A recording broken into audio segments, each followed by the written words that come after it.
This happened when I was a kid, around 10 years old. So I had an uncle. Let us call him Don.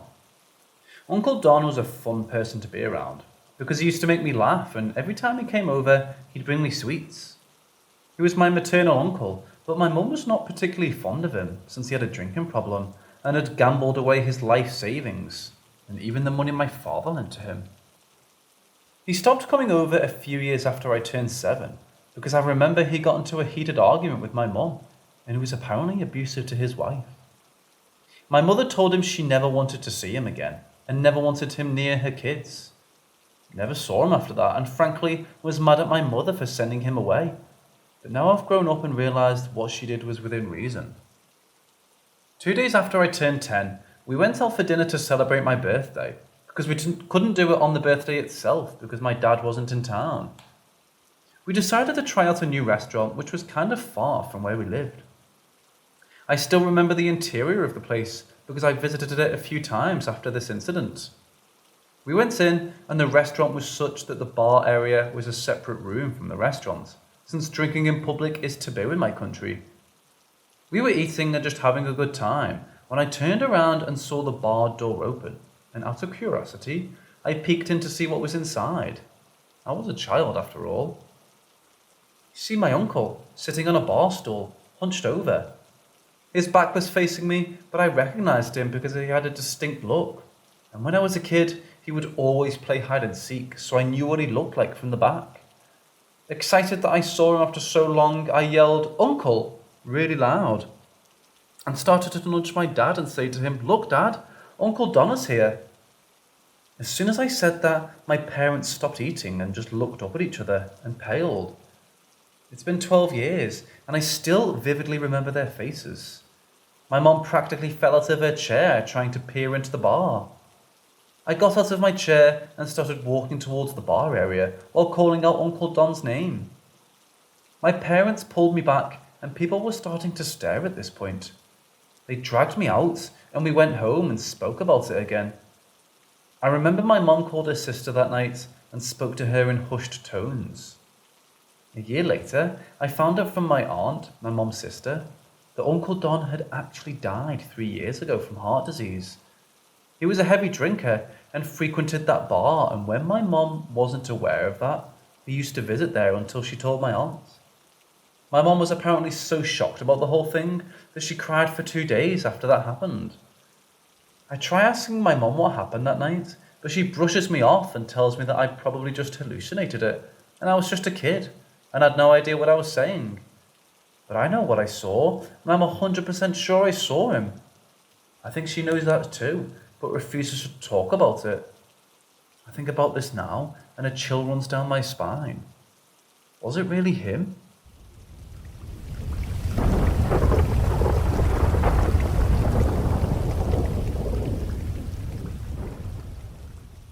In 2018, I lived in a second floor apartment in an old house.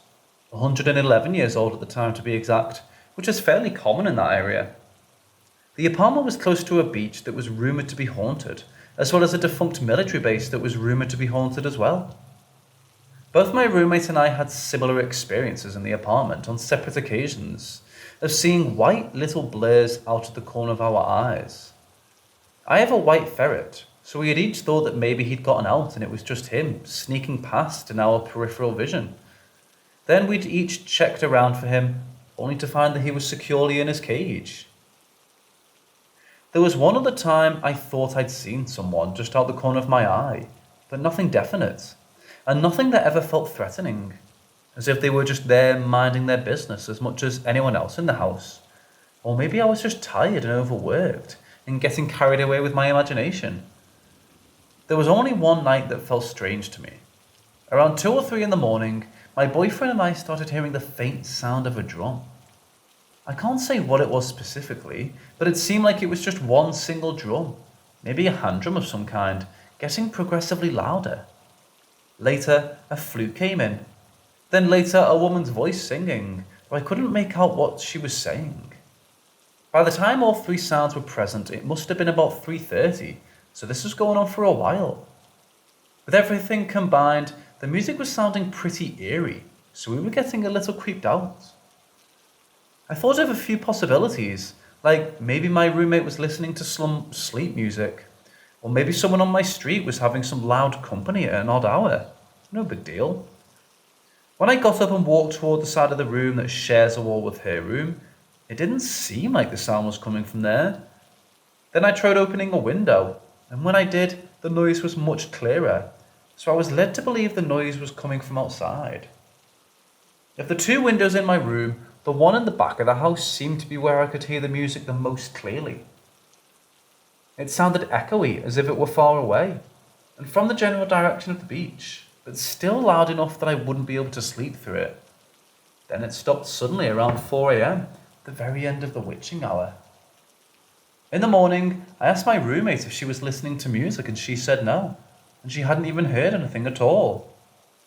It's certainly possible someone was just having a drum circle at an inconsiderate time, but I think another neighbour might have complained or asked them to stop sooner if that were the case. I have no idea what was going on, and it wasn't even necessarily that frightening, just altogether very odd. Nothing like it ever happened again while I lived there.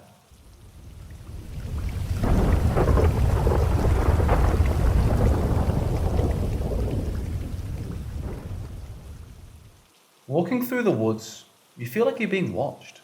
You glance left, then right, then left again. You feel like you're being watched from your left-hand side, so you turn right. 30 foot in front of you is a pile of logs arranged in such a way that it resembles a deer. It wasn't there the last time you looked right. In the space of 2 seconds, it's been assembled and completely silently. This is one such happening. Also, a rather common one, as even my mother and I experienced this on a walk through the park. In our case, it was more like 60 feet away, so we weren't sure if it was a trick based on perspective or not. You decide to go off the beaten path and push through a bush. It was a beautiful, warm and sunny day, but somehow, as soon as you push through the bush, all the colour fades. It's cold, and there's very little light. You're now standing in a world of greys and browns, where there isn't even any grass, and the area looks almost untouched, despite being literally just off the trail. There are no sounds of animals, no birds, no insects, and the sounds of rushing water from the river that runs nearby fall to the background. You don't feel like you're alone anymore, but you also feel like you're alone at the same time. Something inside of you is telling you to go deeper into the place, and deeper, until the ground starts to climb higher and get muddier, until the bush gets thicker. You swear that you can see tracks, but they're always different.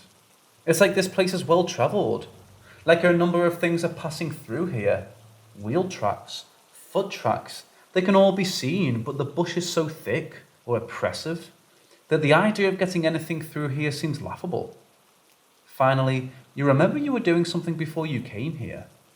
The realization hits you like a truck, as if while you were here, this place was the object of your obsession, and you wonder how long you were even here for. You backtrack, and nothing looks familiar at all. You feel completely lost before coming to a bush with light twinkling from between its bushes. You push through it and step back onto the path, but not where you were, not even on the same side of the river. You were only walking straight, and yet somehow you've crossed the river and ended up going the opposite direction. This is also rather common.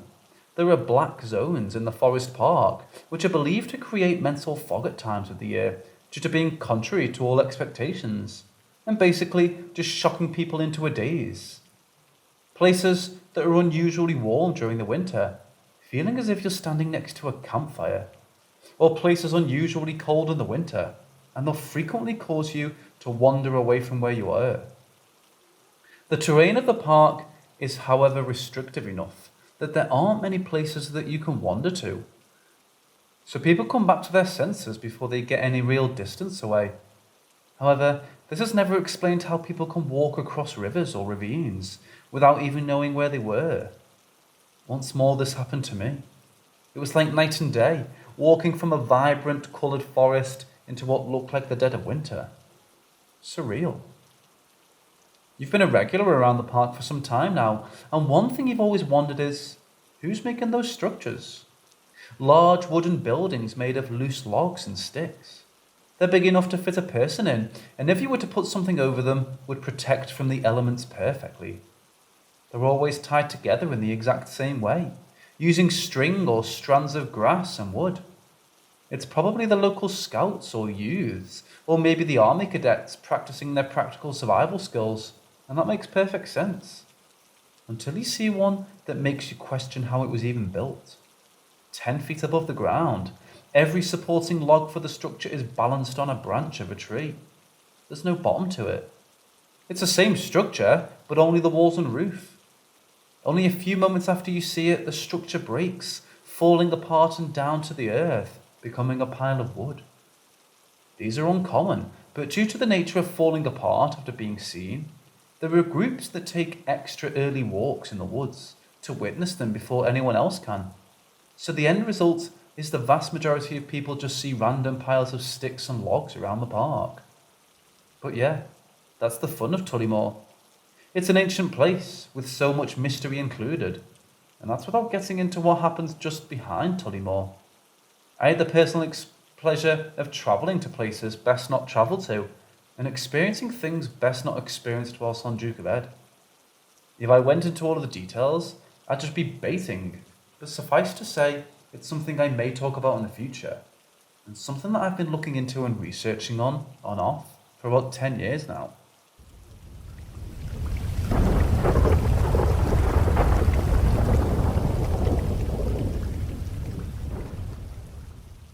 I was visiting my uncle, who I'll call Tom, my male cousin, who I'll call Lee, and my uncle's daughter, who I'll call Blair.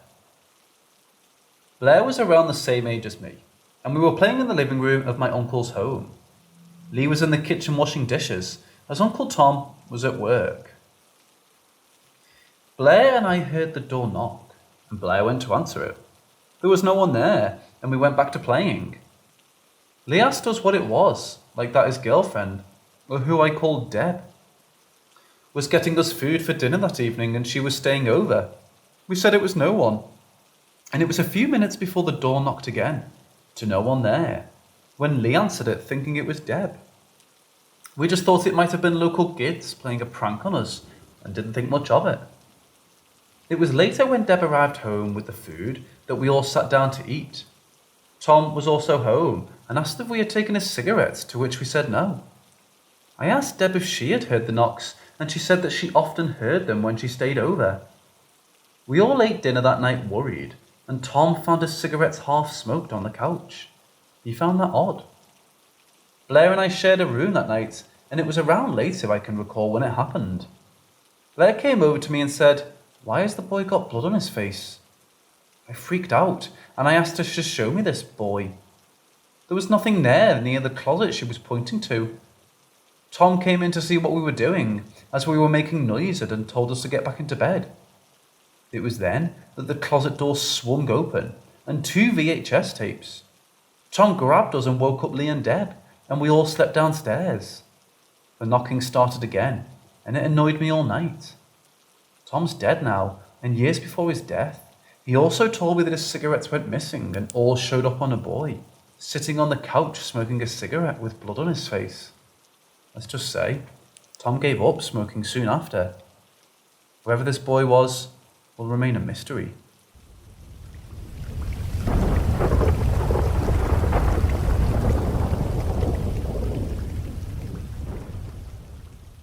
I really don't know how to start writing this story, but I'll tell you from my point of view. I was on my summer vacation, night was starting to fall, and I was laying on my couch, and on my couch I could clearly see my front door.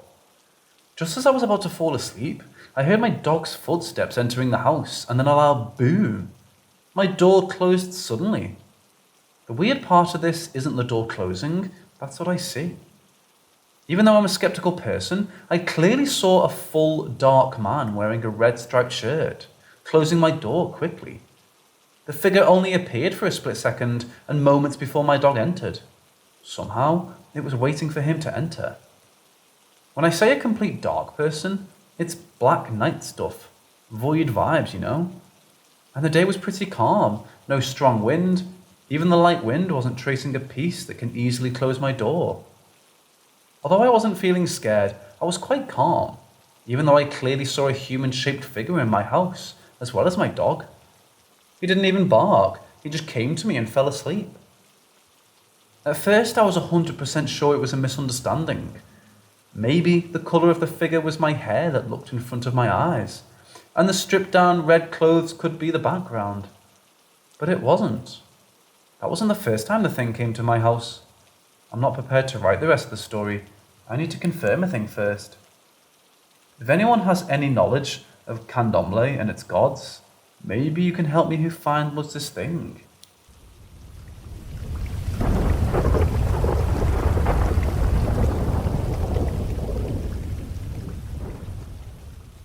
I live in a large apartment townhome building in the San Francisco Mission District. There were approximately 30 to 40 units of single-level and two-story townhomes. Each unit has a large front and back area. A side window on the upstairs of my unit faces a back courtyard of a quadrant of about 6 other homes. This incident happened in 1995 when I was about 16 years old. It was around 4 a.m. in the morning and was raining very hard. I was cleaning my room. Yes, I was one of those kids who didn't sleep. And suddenly heard a kid crying outside. I wanted to catch and stop this child abuser. Following the cry, I went outside my bedroom and peeked out a side window where I thought the cry was coming from. Remember, it was raining really hard at about 4 a.m, so everything was naturally pitch black. This side window faces the backyard of another quadrant of homes.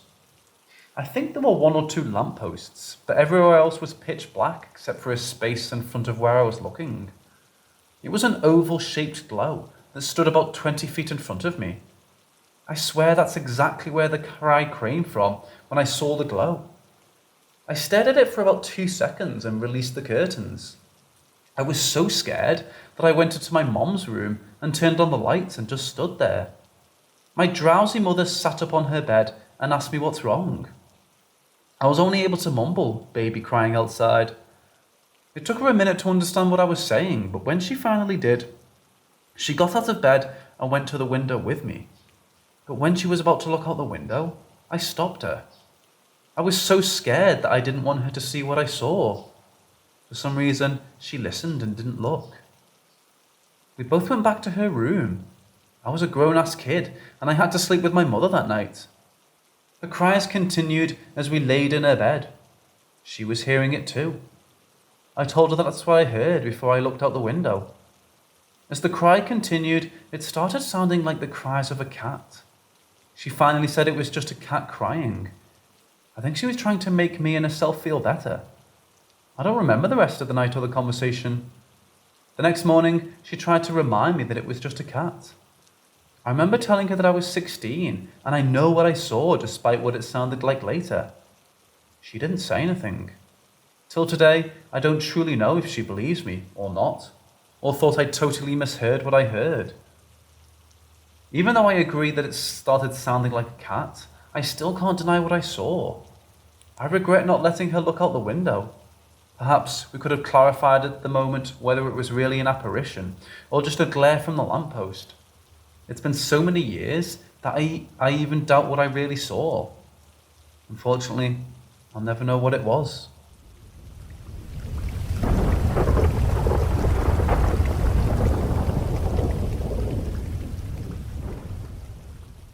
A little backstory before I begin this long journey.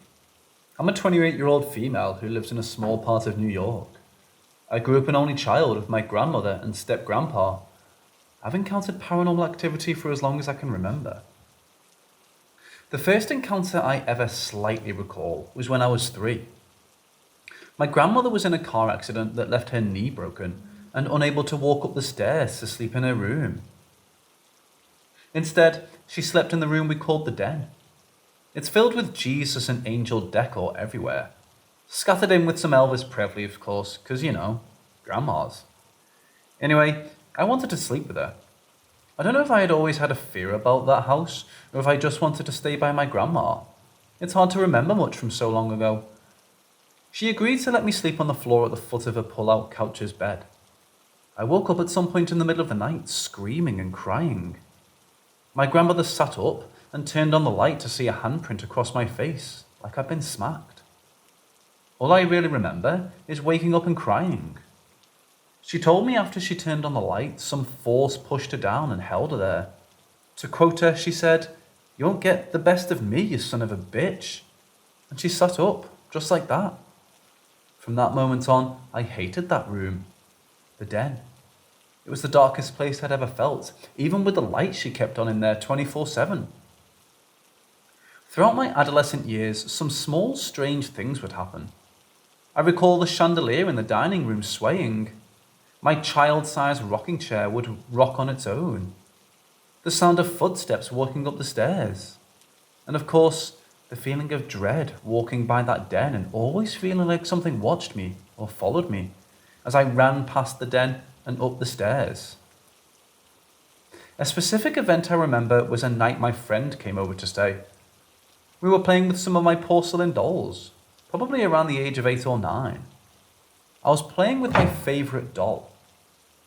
It was an angel, and she was beautiful. My grandmother called us down for dinner. We ate and ran back to my room to keep playing. When we came back, my angel doll was laying on the bed with her arms and legs both crossed. And if you ever touched a porcelain doll, you know it's not easy to move their limbs. My friend and I became scared and ran downstairs and hung out with my grandma until it was time for bed. Fast forward a few more years and different things happen. I'm now an early teenager. I watch it often, but I put it off to paranoia. I remember once an ex tried to prove nothing was happening when my wind chime in my bedroom swung in circles for over an hour before it stopped. He tried everything to debunk it. He tried to eliminate all the air, but it didn't stop until it was ready to stop, never slowing. Always hitting the same chime just ever so slightly. He couldn't debunk it, and it made him have some questions. Around this time, the shake started to happen, for lack of a better term. My headboard and bed would shake gently. My mirror on my dressers would shake. Again, just lightly. One day when this happened, I had a friend over. She stayed the night. We shared a bed, and I awoke the next morning to my bed shaking very lightly. I thought it was my friend, and I asked her. She had woken up before me. She said it wasn't her, that she thought it was me, but looked over and I wasn't moving. She sat there for almost an hour while it just shook like it always did. At this point in my life, I'm almost used to all the paranormal activity, but it still did cause me to become scared, just not enough so that I ran away anymore. Well, one specific night, I was alone. The entity was shaking my bed. Again, lightly. It kind of scared me and kind of annoyed me. I decided to yell at it and tell it to stop because I couldn't sleep. So it started on my dressers and would shake those instead. I got freaked out when it kind of listened to me and went to my grandmother's room. She was sleeping. I just sat there and watched TV, but being near her made me feel safer. It then started shaking my grandma's dresser mirror and her headboard. She had necklaces that hung from both and would clank with every shake. I finally got really mad at it and I said, "Knock it the fuck off before you wake my grandma up." After that night, the bed shaking stopped for a long time. Actually, almost all paranormal activity did, although I never did shake the fear of that den. Fast forward about 10 years later, I'm now an adult, about 21 or so. I have this boyfriend who becomes very sick and has to stay at the hospital. Our relationship had become rocky during that time. I have my own apartment now. Some small 2 bedrooms for me and my son, who was about 2 at that time. I'm expecting my neighbour and her friend, a man, to come over and hang out. I went to check on my son in the shower. We didn't have a tub. And he was fine. But as I walked away back to the living room, it was like an efficiency. So I think it was a very small place. As I'm walking back, I hear a man say, "Hey!" It was a deep, loud voice that seemed to want to get my attention. I looked at my door to the outside as that's where the sound was coming from, but I never heard a knock, and I didn't see a shadow near my door, so I decided it was best not to freak myself out, and they'd try again to get my attention if it was them. My son finished his shower and went to bed. and my neighbour came over about half an hour later. She knocked, and I invited them in. I asked if they had been up once, and I failed to answer. She said no, so of course I had to tell them what had happened. They seemed to believe me, and we shared some stories at that point. This was the first social interaction from a spirit I'd ever had. This time in life was a struggle, mentally and financially. Things were changing fast in my life. After my boyfriend and I broke up, I played a lot of online games just to have some adult interaction. One night, I'm on my mic and my friend says, who was that? I was like, what was that? He says it sounded like someone screaming really loud. I didn't tell him the story of the man saying hey at this point, but I chuckled and said, was it a man? To which he replied, yeah, and my heart sank straight to the pit of my stomach. A few days after this incident, I was again gaming. I heard an extremely loud crash in my kitchen. It gave me the heebie-jeebies and I refused to go look. I didn't leave my bedroom for the rest of the night for anything. The next morning, I went out to investigate and not a single thing was out of place. Super creepy. Shortly after all this, me and my ex broke up like 100%, and he's all moved out. He's out of the hospital and went back to his mom's. I was distraught that it was actually over and lay in bed crying. That was the first night I felt that soft shake of my bed. Only this time, I wasn't scared or creeped out. I felt this overwhelming feeling of comfort and like I wasn't alone. This is the part that makes me feel whoever this is has attached itself to me. The shakes happen for a couple weeks and then subside, and they haven't happened again since that night. I'm 28 now, as I said in the beginning, but just because the shakes have stopped does not mean I haven't experienced anything new. I now live in this house that's over 100 years old. It was a major fixer-upper, and we've put a lot of effort into making it halfway decent. By the way, I should tell you it's now me and my fiancée who've had a child together, bringing my total to 2 children. Anyway, I would show people around even the areas that weren't finished.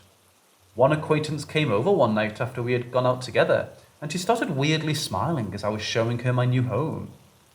We're in a gross part of the house that has not yet been renovated. I asked her what, and she explained that she could sense things that people couldn't see. She told me I had a woman in my home who liked me, like she thought I was really cool, and she wanted to protect me. It was a weird sensation to have someone tell you that. I don't have a lot of family members that are deceased, so I have no idea who a man or woman could be. I did ask if she could sense a man, but she said no. My fiancé hated upstairs and being up there alone. He said he always felt like someone was watching him and that they didn't like him. One night, I remember renovating the stairway, and out of the corner of my eye, I swear I saw a man in a blue shirt. I thought it was my fiancé, even though he'd already gone to bed and fallen asleep. I jumped before I even looked to confirm anyone was there. But when I looked and there was no one, I quit painting for the night and headed to bed freaked out by the incident. Other small things have happened in this house, but I've never been super scared of them. For instance, a tapestry I once had hung would just wave in like a sequence, but it was an old house and I chucked it up to that. However, the other night, maybe a couple of months ago, I'm walking back upstairs to go to bed after my smoke break, and as I'm walking through my living room, I hear a whisper, "Hey," long and drawn out, not like the first time. It was a whisper, but this creeped me out really bad. I called my dog and we ran upstairs together. I told my fiancé about it the next day, and he also thought it was super creepy. I also hear these random whistles, always the same whistle that no one else can seem to hear. I almost forgot to tell you guys about them, but I've been hearing them for about 4 years now, and it makes me feel pretty crazy when at 4 p.m. midday I hear a whistle and my fiancé can't hear it either. Sometimes I still wonder if it's really happening or if I'm batshit crazy.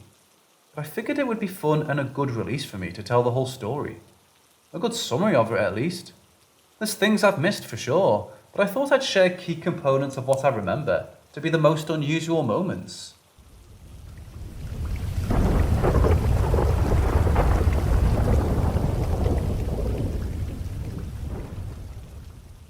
So we moved house into my dad's house in 2012, and we definitely all agreed that there was some type of ghost or spirit among us. We all had our own interesting stories, but it didn't become clear until about 2015. My older brother just moved out, so I moved into his room in the basement. This is usually where we felt weird things or had weird encounters. But I wasn't worried and just tried to push it away. Then one night, late in winter, a picture on our mantel fell off and shattered all over a brick fireplace. The problem is, we have no idea how it fell. Since we live in Colorado, we didn't have the windows open, so a draft did not blow it over. At the time, we had no pets, so it couldn't be them knocking it over. It had been on the mantel for a while at that point, so we were extremely confused. The part that got me was that it was my mom's picture on the mantel. My mother passed away when I was a young kid, but we always kept her picture there. I immediately became convinced there was someone or something else in the house. We didn't have many other experiences for a while, until last summer. My girl and I came home around 10 p.m. Everyone was in bed, and the house was dark and locked up. We made our way downstairs and went to sleep. I had to get up around 5 a.m. to go to work. I get up and go upstairs to get some coffee, and I noticed a candle was on in the living room. Since it was still dark, I could see the flicker of the flame. I immediately became suspicious because I was the last person in bed, and I knew the house was dark. So, I turned the corner to look for the candle, and when I first saw it, the candle went out and I saw smoke rise from the wick. My heart was racing at this point. It's early, but it got me so scared. So I went over to the candle and it had completely burnt through the side of the candle. Wax had spilled all over the entertainment set and it made a mess. I had to leave fairly quickly, so I made sure it was burnt out and then I left. About an hour later, I called my dad, who would normally be getting up, and told him the whole story. He proceeds to tell me that they couldn't even get that candle to light the night before. We were both pretty shocked. There's a possibility that the candle was barely lit and proceeded to gain momentum in the night, but I have no explanation as to why it went out right when I turned the corner, or how that picture fell off the mantel.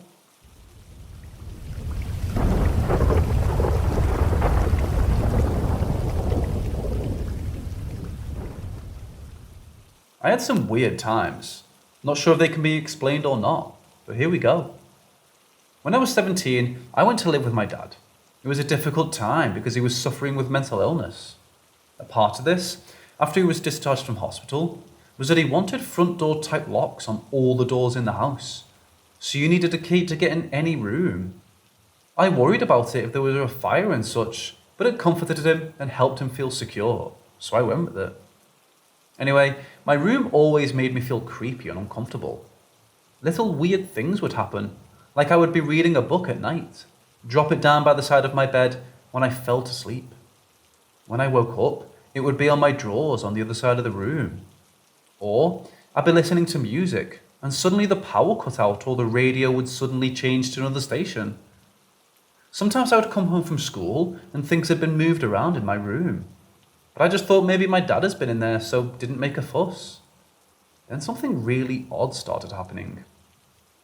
I had a big rug in the middle of the room, and in the morning when I got up, the rug would have moved a little, like it had been dragged. I thought nah, at first, I'm imagining this. But night by night, it kept happening, moving further each time. One time, it was curled over by the wall.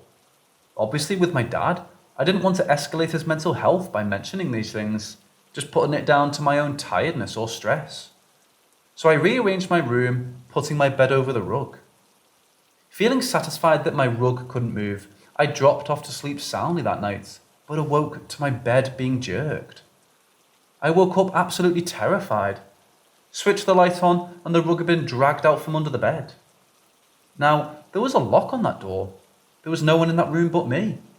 As scared as I was, I didn't say or do anything about this. Just rearranged my room back to how it was and tried to ignore any other weird stuff that went on. I left at 18. Fast forward to a few years ago.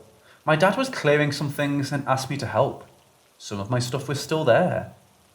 The bottom of my wardrobe I came across a book. A really old book written in 1937 on divination. I had never seen it in my life. I asked my dad, hey, what's this? And he was like, weird. That was here when I moved in. I thought I threw it out. Is it yours?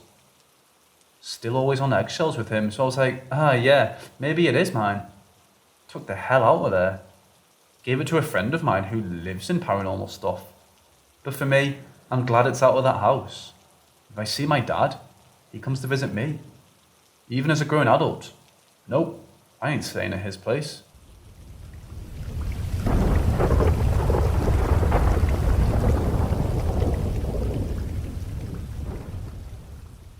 In 2016, I moved into a new house that was built in the 60s, but is completely gutted and redone. It's about 3,200 square feet. The garage was converted into a bedroom, and it's a quad, i.e., 4 floors with small staircases that lead to each floor, and sits on about an acre of property. The house has a security system. It's padlocked at every entrance, and we have a £90 pit bull who'll run to the door or windows at the slightest sound. I had my first and only kid in 2017, and the events started happening after he was born. Both my wife and I have had the experiences, but they've never once happened when we're together, only alone. She is not a ghosts are real person at all.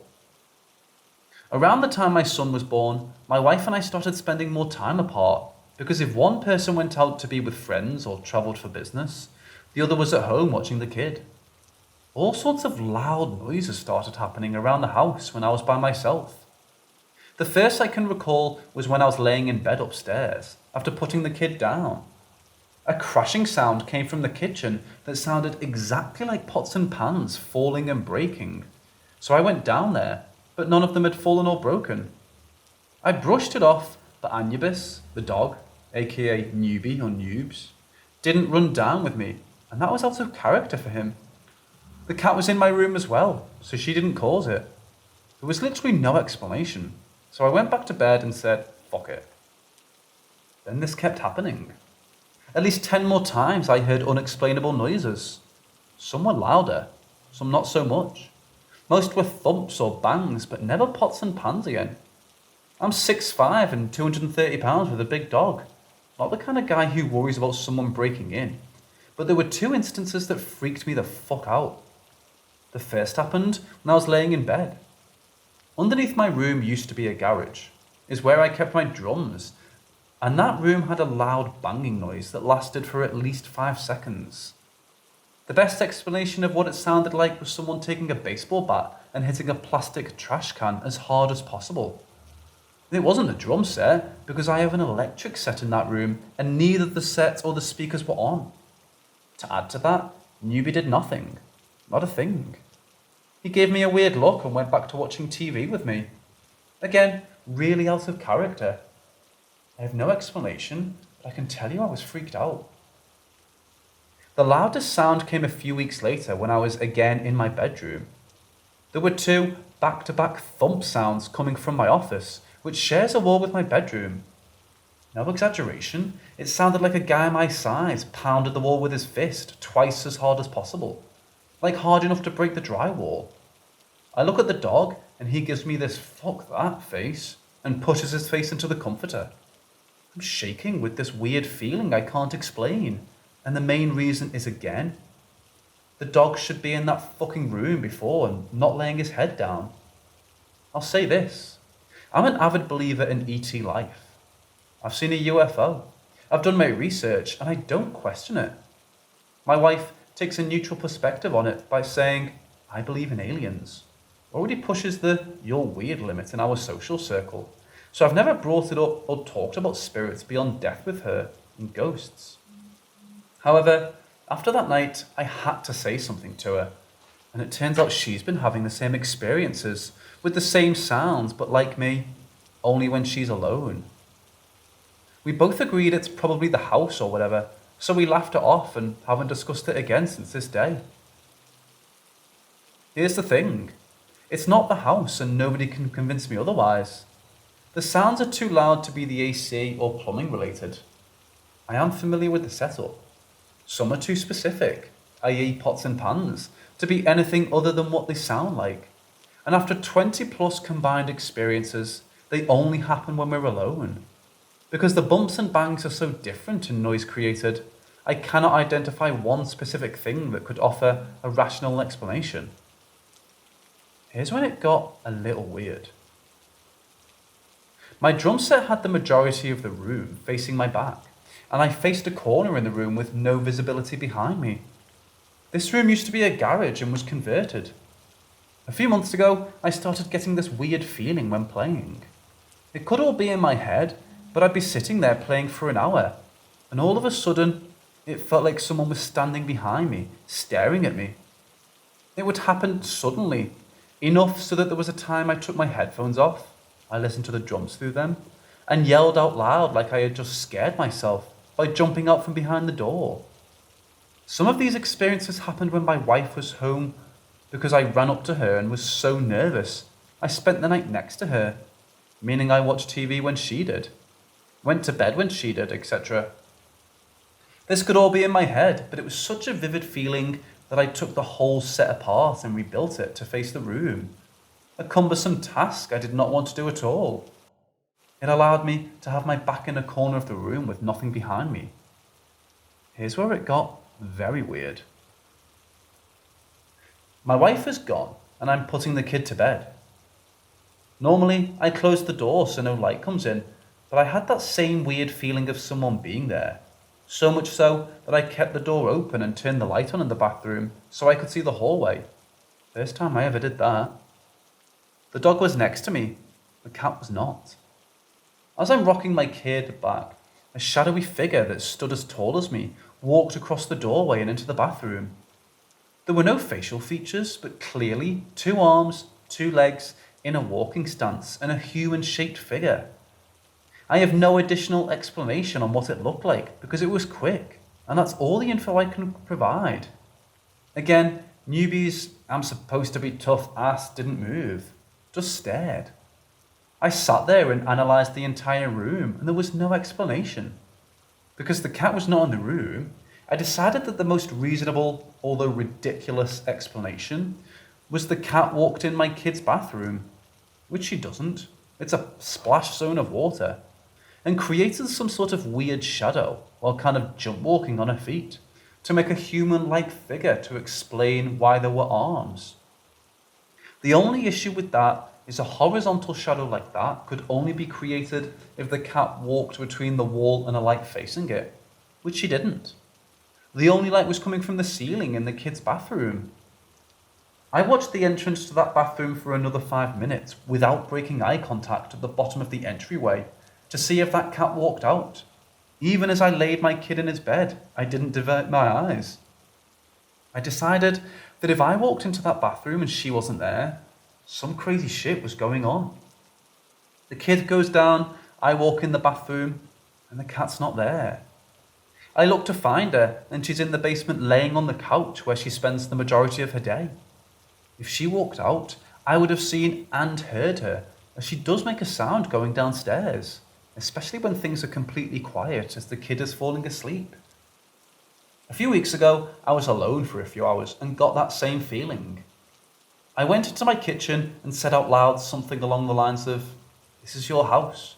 I'm just a guest, as buying the house doesn't mean I own it, except in my world. I have no issues with you being here, and I'm not looking to create issues. I'm only looking for peace and understanding." Something like that anyway. I haven't had any issues since, but I haven't been alone enough to test that it worked.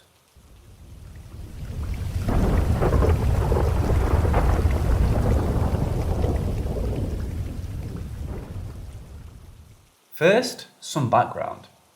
A few weeks ago, I was on vacation alone in North Carolina and was staying at this Airbnb in the middle of nowhere.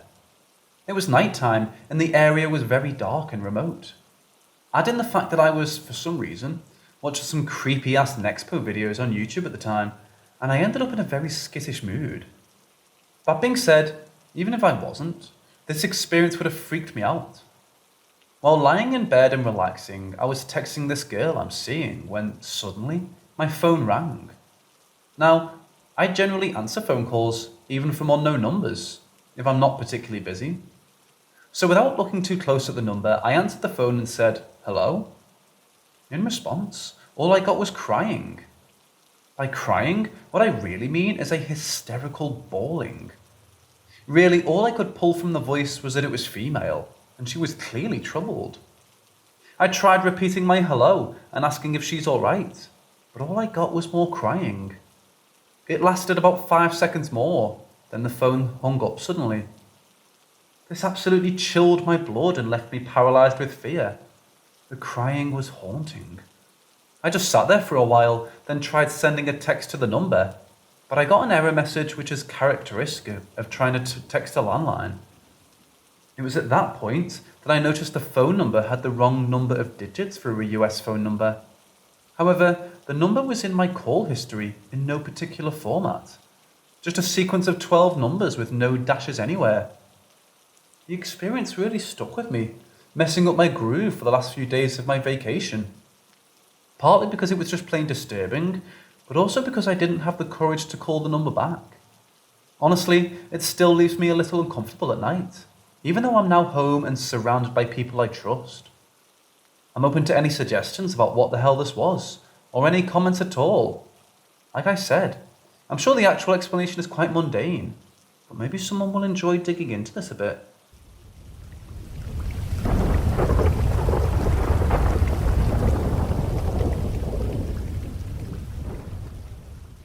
When I was in high school, my best friend, let's call him Tyler, lived a few houses down from me.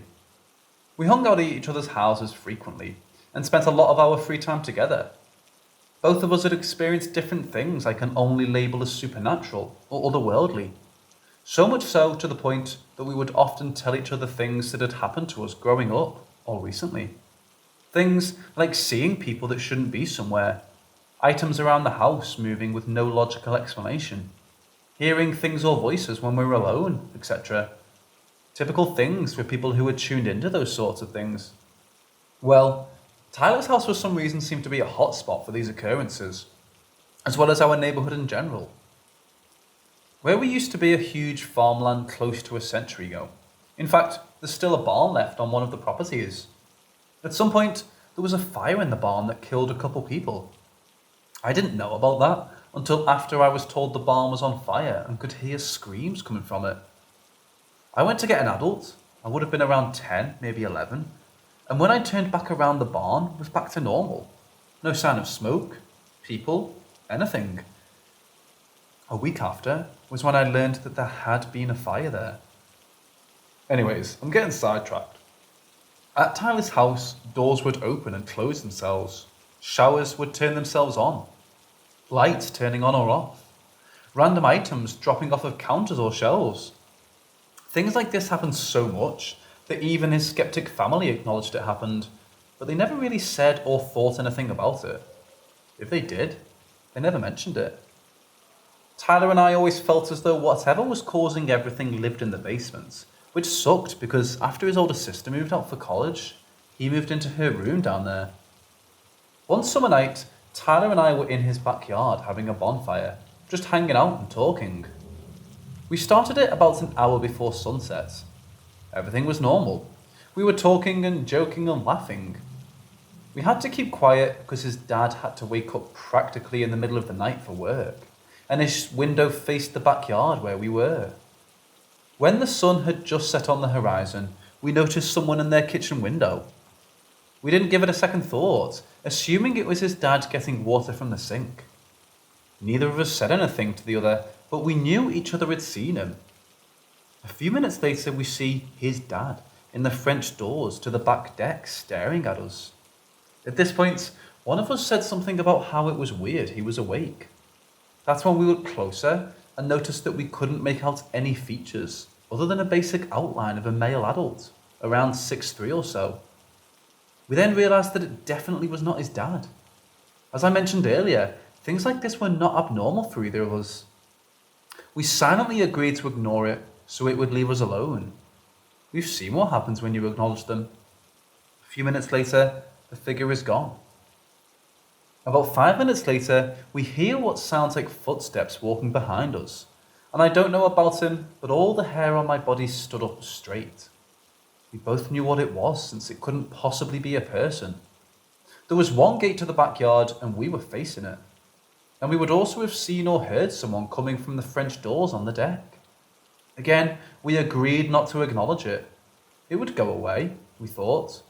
And that might have been true, but that's not what happened.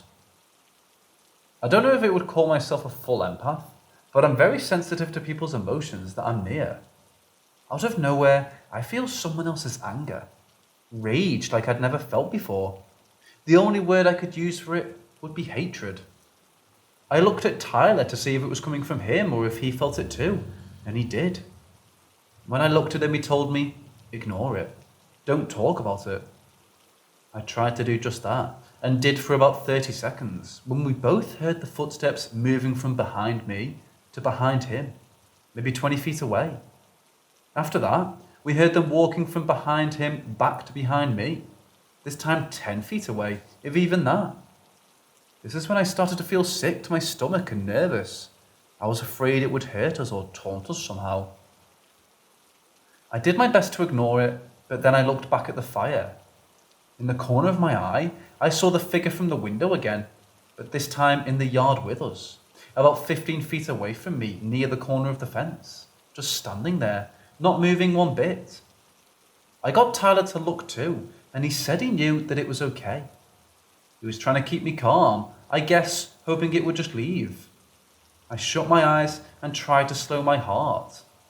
That's when we heard a sigh, practically in the middle of us. At that, I jumped up from my seat and started yelling. I said, "Go away, leave us alone. We don't want you to hear." Tears were welling up in my eyes. Tyler stood from his chair and grabbed me. He guided me inside the house and we went down to his room in the basement. I told him that I was so scared because I knew that thing wanted to hurt him. And I knew that at that moment at least, it absolutely had the ability to. I didn't know how, but I've no doubt it would have been severe, if not permanent. Earlier that day, before we went to his house, my parents told me I couldn't stay at his house that night because we had church in the morning. I was never one to break a rule, talk back, or pick an argument with my parents. They always treated me with respect, so I did the same to them. But with everything that happened upon how certain I was that this thing was going to hurt him, I called one of my dad and told him to get my mum on the line. I told them something close to this. "I'm sorry, but I'm not coming home tonight. There's something here with us and it's angry. It hates Tyler and it's going to hurt him if I don't stay with him. I'll make sure I'm up and ready in time for church, but I'm not leaving him tonight." My dad fought me on for a minute, which I anticipated, but that's why I asked him to get my mum on the phone too. Whatever ability it was that Tyler and I have, my mum had it too, but 10 times stronger. She was tormented with visits as a kid, and as an adult, she'd had dozens of spirits come to her for help. Point is, I knew she'd understand. And she did. She helped me convince my dad it was okay for me to stay with Tyler.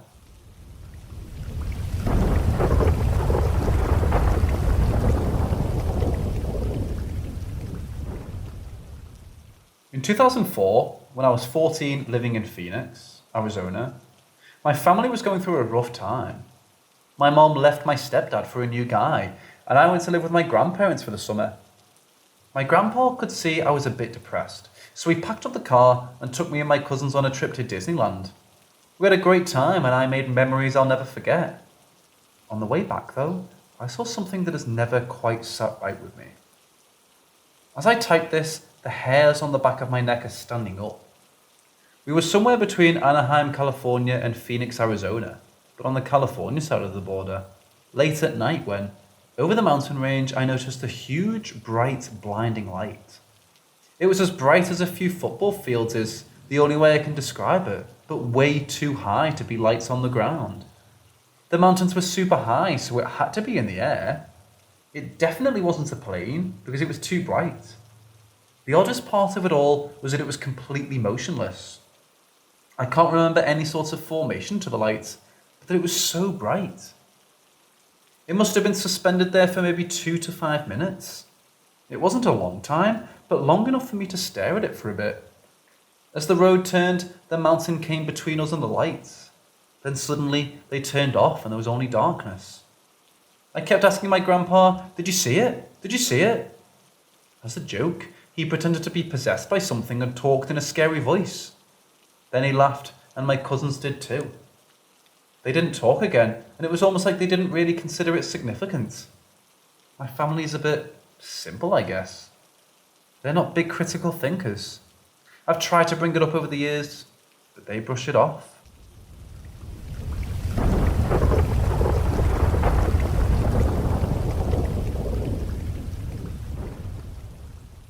So this happened a few years ago.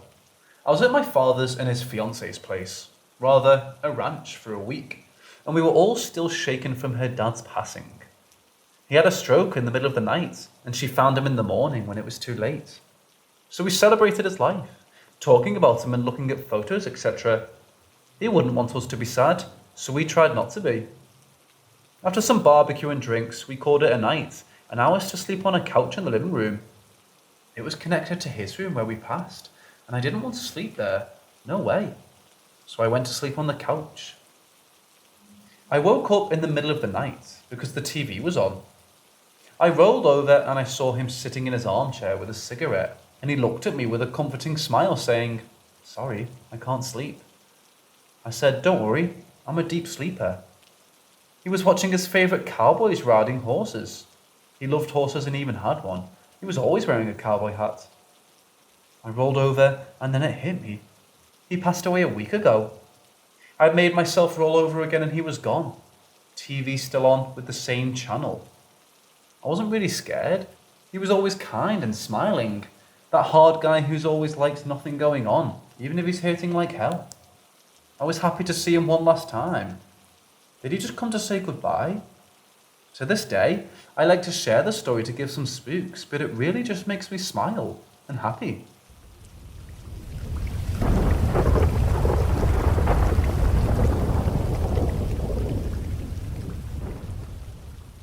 I was around 12 years old, and my friend and I were in the mountains.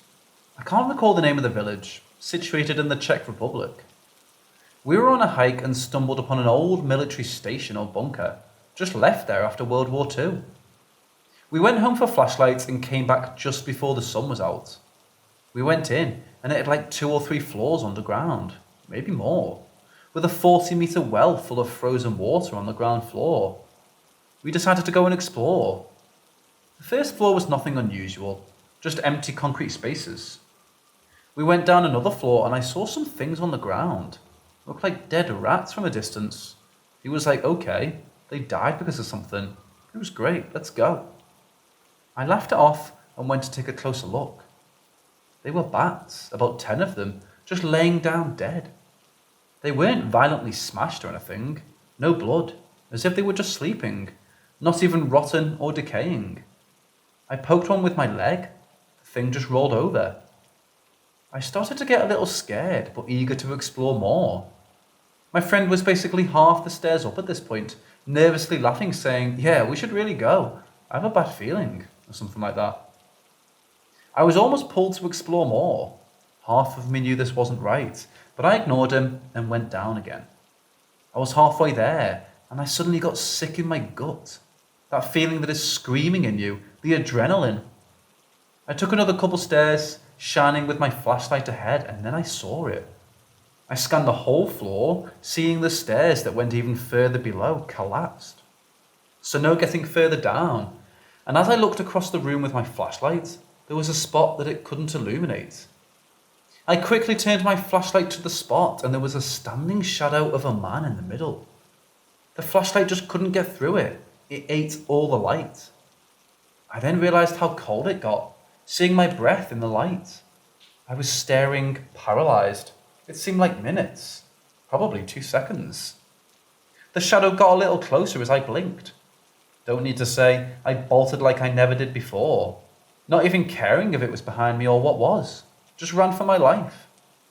I got to the entrance and my friend was looking at me horrified. I just said, "Fucking run," while going past him. We ran for like 5 minutes, then confirmed we were alive. When we got home, he told me he saw something behind the corner as I ran past him, so it wasn't just me. His father told us the next day that a lot of soldiers died there, and there's even an army museum nearby. So was it a ghost of a soldier or a shadow person? Maybe a demon would kill animals without a trace if it was the cause of death. I'd love any suggestions.